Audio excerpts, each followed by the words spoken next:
منہ کالا کیا، شیخ الاسلام ابن تیمیہ کو گالی دی، ابن قیم کو جو ہمارے ثانیہ کے اساتذہ ہوتے تھے جو ہمیں کہتے تھے گالی دی، سمجھے.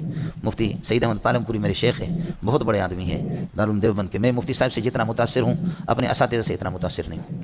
مفتی سعید پالم پوری ہمارے اکابرین کا جو طریقہ ہے حدیث پڑھانے کا نقل ہے، ایک دوسرے سے نقل چلا آ رہا ہے. یہ دو آدمی مولانا محمد یونس جونفوری جس کا 2 سال پہلے انتقال ہو گیا، سہارنپور کے جو شیخ الحدیث تھے، مولانا محمد یونس جونفوری اور حضرت اقدس مفتی سعید احمد پالم پوری جو دیوبند کے اس وقت شیخ الحدیث ہیں. یہ ان دونوں کا انداز مقلدانہ نہیں ہے، ناقلانہ نہیں ہے، یہ خود ایک مجتہد کا در ہے، بالکل انداز ان کا الگ ہے. اس لیے میں اپنے طلبہ کو کہتا ہوں دور حدیث کو کہ بھئی دور حدیث میں ہمارے وفاق کا انداز ہی وہ نہیں ہے، تو ہم تو وفاق کے انداز میں پڑھاتے ہیں. لیکن طلبہ سے میں کہتا ہوں فراغت کے بعد مفتی صاحب کا انداز سیکھ لو.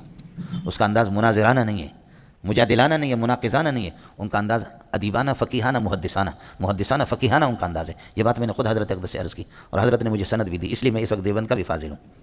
سمجھے، میرے پاس سند ہے جو حضرت جبریل کو بھی سند نہیں دیتا شاید، سمجھے بھی، وہ فرشتوں کو بھی نہیں دیتا. اتنا سخت مزاج کا ہے، لیکن وہ سند اگر میں آپ کو دکھاؤں تو آپ روئیں گے. سمجھے کہ اس نے کس طرح دل کھول کر کے، سمجھے، میرے لیے ایک بڑی سعادت ہے کہ کس طرح دل کھول کر کے. دبئی میں میری ملاقات ہوتی رہتی ہے کبھی، سمجھے. تو دبئی میں حضرت نے یہ کہ مجھے خود فون کیا تھا، میرا نمبر، میں بھی دبئی میں تھا حضرت اقدس پہ، تو حضرت نے فون کیا، حضرت سے جا کر کے میری ملاقات ہو گئی. وہ سند مجھے دی ہے، اللہ کی قسم کروڑوں روپے میں بھی وہ سند دینے کے لیے تیار نہیں ہوں. سمجھے، مفتی سعید احمد کے پالم پوری کی یہ ہے کہ سند ہے، بہت بڑے آدمی ہے. سمجھے.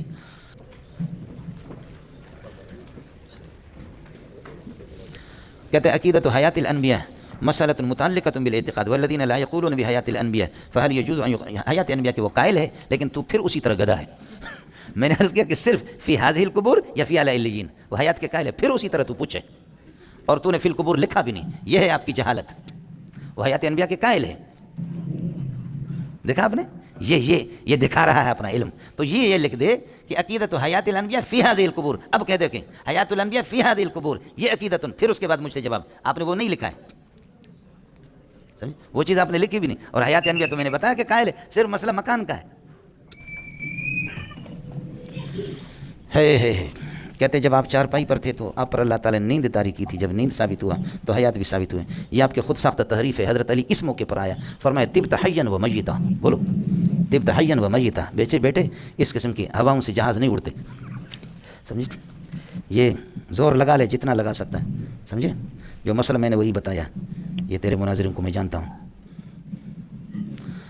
صحابہ نے درود پڑھا، درود کو خود سن لیتا ہے. اگر درود فرشتے پہنچا دے تو معلوم ہو گیا کہ آپ صلی اللہ علیہ وسلم زندہ تھے، تو وہی تو دوشی. پھر دفن کیسے آپ نے کیا؟ بات تو یہ تھی. سمجھے، دفن کیسے کیا آپ؟ وَإِذَا الْمَوْءُودَةُ سُئِلَتْ بِأَيِّ ذَنبٍ قُتِلَتْ. سمجھے، آپ اجازت دیں گے کہ میں سویا ہوں مجھے دفن کرنے، میرے جنازہ پڑھنے کی اجازت ہے؟ دفن کریں گے آپ مجھے؟